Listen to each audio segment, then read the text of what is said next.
sad reality of working as a doctor in Nigeria. There's a sad reality of working as a healthcare worker in Nigeria, but then there's an even more sad reality of working as a doctor in Nigeria. Now, there's a myth that being a medical doctor is a calling and not a job, but then the fact is that it is actually a job. Now, people that treat medical doctors, like medicine generally, as a calling, they will go way and above for their patients and want to do things that are not professional for their patients. They want to become different specialties. They want to become a neurologist. They want to become everything in a bid to try to help their patients. I'm not saying that is wrong. I'm not saying you should not do things or go way and above for your patients. You should. Well, they are your patients and you want to save lives. But then there are some questions you need to ask yourself while trying to go way and beyond for these patients. There are some questions you need to ask yourself because of managing your patients generally. Number one is, does this thing I'm doing, does it break any professional rules generally? Will I be litigated for this? Will it cost me my job literally if this is going to come into a bigger, more macroscopic point of view? Because those patients you want to go way and beyond for, those patients you want to do heaven and earth, move heaven and earth for, when push comes to shove, they are literally going to throw you under the bus. Honestly, mind you, there are sometimes during ward rounds in the course of my house job that, okay, you've told the patient what to do, you've written out prescriptions for this patient to get, and then you come to the patient's bedside and then they tell you, she didn't give me anything, or she didn't give me any paper, she didn't tell me anything. Like, literally deny you in front of your consultants. Like, sometimes I'm just so amazed. Is this not the same person I saw in the night? Is this not the same person I lost sleep over because I was trying to make everything go well for this patient? Like, you have yourself thinking or rethinking your entire life existence literally, and it is really sad. So the first thing you need to consider literally working as a medical doctor in Nigeria, especially for new doctors literally, is that you have to treat this as a job. Literally, you have to literally treat it's a job. It is not just a calling. Fine and good, you're being called to be empathetic, you're being called to be compassionate and all those beautiful things, but trust me, it is a job. You could lose your job, you could lose your license just by being good, just by doing your job, just by trying to go way and beyond for your patients. The thing that wrecks me even more is that they do not understand, or these patients do not understand, that you're caring for them at the detriment of yourself.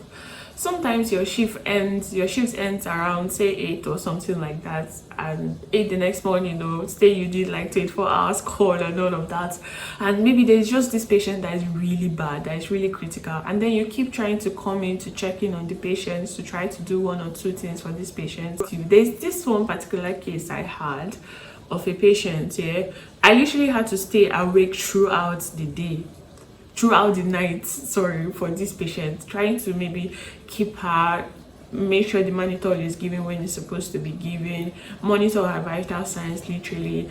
Well, I was supposed to be off that day, and I heard that this patient's relative became really violent. They started making noise, making trouble. They said the doctors did not do what they were supposed to do and all of that. They were really making serious trouble. Why? Because, okay, at the end of the day, the patients did not make it. Yes. So they thought it was the fault of the doctors. They didn't do what they were supposed to do. But, like, I was literally, oh God, I don't even know how to say it. If you're trying to consider patients and you need to know where to draw the line. Another sad reality of working as a medical doctor in Nigeria is that you're underpaid and overworked. Yes. So I have a friend that usually say that he is not going to work more than he's being paid. So if during the day he's supposed to come to work from like 8 a.m. till like 4 p.m, he's literally going to be there, do his work very diligently, and immediately it is 4 p.m, he's off. Like he'll tell you that's the work I'm being paid for, and he's gone. And sometimes I look at this and I really admire his strength of actually sticking to that. Do you get? Because me, I think my conscience is literally going to prick me if there's like an unstable patient and I'm going home or whatever. Thinking about the amount of money you're being paid, yeah, in this country is literally going to make you overthink or rethink your decision of wanting to do all of that.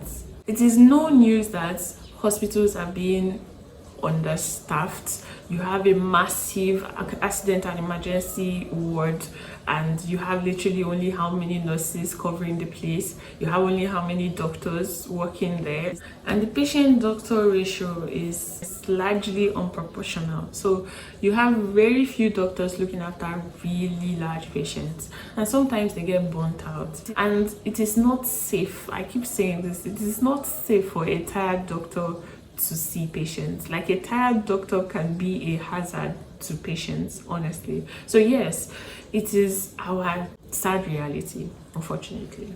Another sad reality of working as a medical doctor in Nigeria is that there are no systems to make your job easy.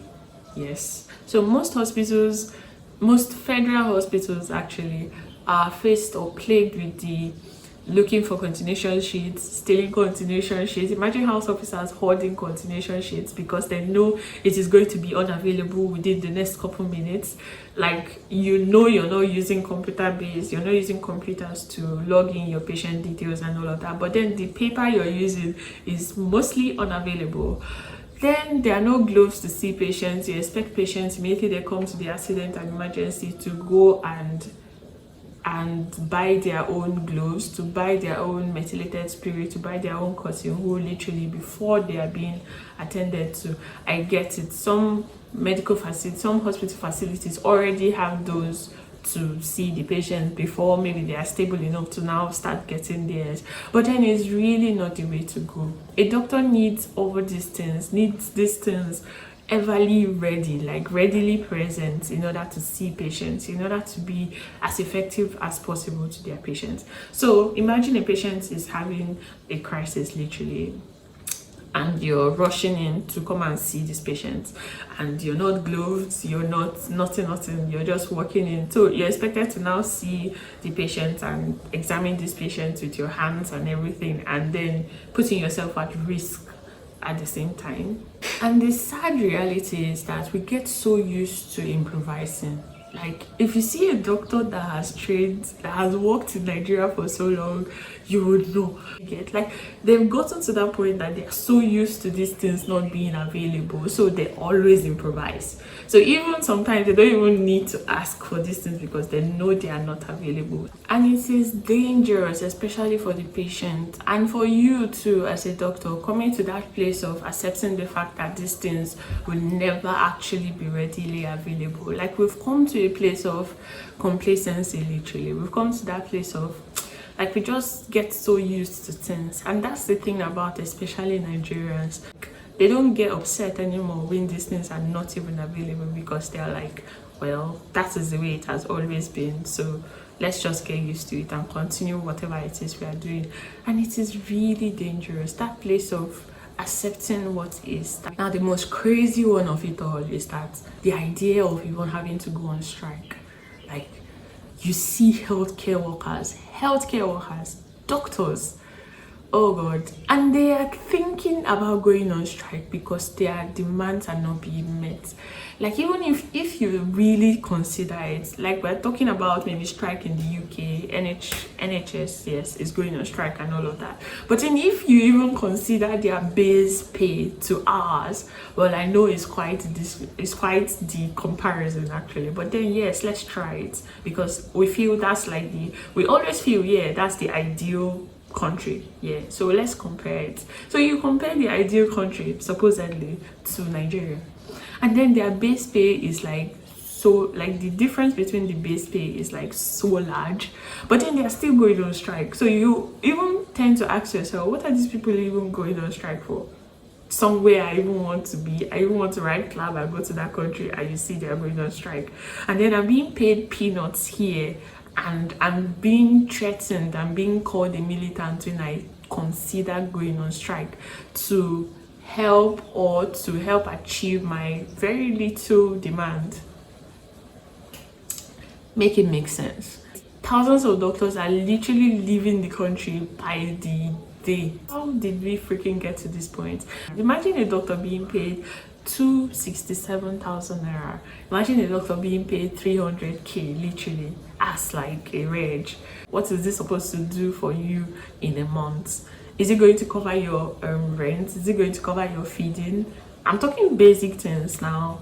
I refuse to believe this is what medicine is about, honestly. Like, I refuse to believe that this is what I went through 8 years of training in order to help save lives and everything. I refuse to believe this is what the people that taught about medicine, Hippocrates and all of those people, I refuse to believe that this is the best I can be, literally, as a doctor. I refuse to believe this is all I can give as a medical doctor. I refuse to believe that we can just see a patient continuously deteriorating and we can't give treatment for this patient. We just manage the conditions until the patient finally leaves us. I refuse to accept that this is how medicine is supposed to be practiced. Like, I want to see more.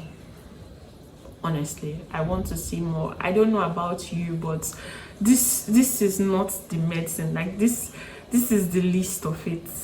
I feel like if we see what it's supposed to be, we'll get so uncomfortable about our reality, and we would want to maybe do something about it.